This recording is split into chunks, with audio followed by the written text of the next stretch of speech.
मी माझ्या आईची अधिक महिन्याची ओटी भरायला घेतली होती. म्हणजे माझ्या आंटीची पण माझी बहीण भरणार होती, तर त्याचीच तयारी करायची होती. घरात 4-4 बाळं असल्यामुळं एवढं काही डेकोरेशन किंवा जास्त काही सजावट करता येणार नव्हती. म्हणून मग मी अशा रांगोळी फरशीवरती काढून घेतली आणि जेवढं जमल तेवढं शॉर्टकट करण्याचा प्रयत्न केला. कारण घरात 4-4 बाळं होती.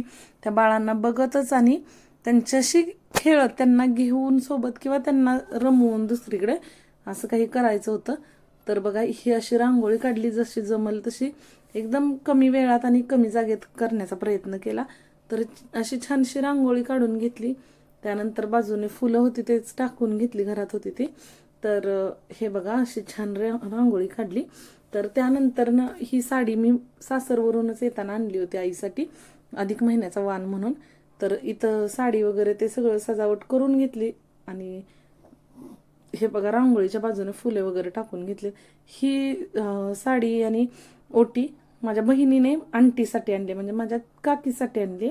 तर इथं बघा, आम्ही त्यांचं हे करणार आहे. तर बघा, मम्मी पण रानातून आली आहे, खूप दमली आहे, थकून गेली आहे. पण वेळ कधी भेटेल तेव्हाच करून घ्यायला पाहिजे, म्हणून आम्ही हा संध्याकाळी कार्यक्रम मांडला होता. छानसं ताट करून घेतलं. असं ताटात फुलं वगैरे टाकली, म्हणलं छान वाटावं, त्यांना पण कौतुक वाटावं. आज पहिल्यांदाच आम्ही अशी आईची ओटी भरणार होतो. तर इथं बघा, तिच्या चेहऱ्यावर पण तुम्हाला जाणवत असेल की ती रानातून काम करून आली आहे, थकून गेली, तरी पण लेक काहीतरी वेगळं करते ह्याचा पण आनंद होता तिला. आणि मग छान अशी ओटी वगैरे भरली आणि औक्षण वगैरे केलं. तर त्यानंतर ना मस्त असे फोटो वगैरे काढले, कारण पहिल्यांदाच असं आम्ही करत होतो. तर आत्ता आत्ता कळाले की आईची ओटी भरतात अधिक महिन्यात, म्हणून मग ते सगळं करायचंच होतं मला. तर त्यासाठी एकदम छोटंसं थोड्याशा वेळात जसं जमल तसं डेकोरेशन वगैरे केलं आणि आईची ओटी भरली. त्यानंतर छानसा नमस्कार केला. आता तिचं गुडघ्याचं दुखणं चालू झाले, तर तिला ना त्रास होतोय बसायला वगैरे. तर वरती बसवून पण करता आलं असतं, पण रांगोळी खाली काढली म्हणून मग खालीच बसली ती. तर त्यानंतर तिनं माझी ओटी वगैरे भरली बघा.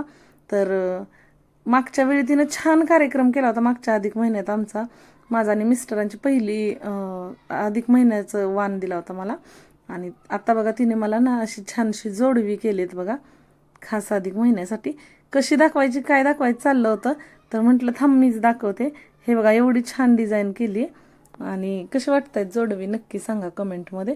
तर इकडं माझ्या बहिणीने ना आंटीची ओटी भरायला घेतली होती. तिचं औक्षण वगैरे करून घेतलं, तिला ओटी भरण केलं तिचं. आणि ही तर आंटी पण बघा कशी खुश आहे, कारण हे सगळं ती पण पहिल्यांदाच करत होती, मी पण पहिल्यांदाच करत होती. तिच्या लग्नाला पण आता 7-8 वर्ष होत आलेत, पण कधी येणं जाणं होत नव्हतं ह्या महिन्यात. किंवा एकतर तो सण येतो 3 वर्षानंतर आणि तेव्हा आपण असेलच तिकडं गावी किंवा जाऊच असं काही नसतं.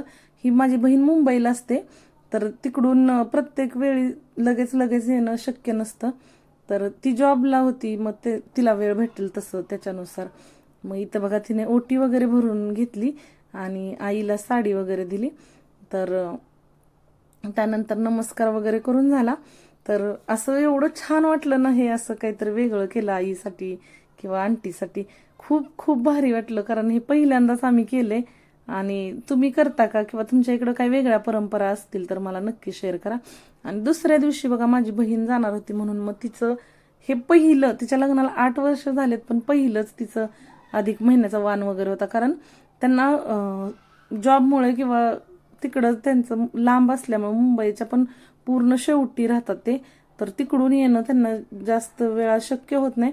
तर ते कधी आले नाहीत अधिक महिन्यात, म्हणून मग त्यांचा अधिक वाण आत्ता केला. तर इथं बघा, औक्षण वगैरे करून झालं आणि जावयाला वाण वगैरे दिला आंटीने. परत मग मम्मीने पण प्राजक्ताला असं बिचवं ने मासोळ्या वगैरे केलेत. तर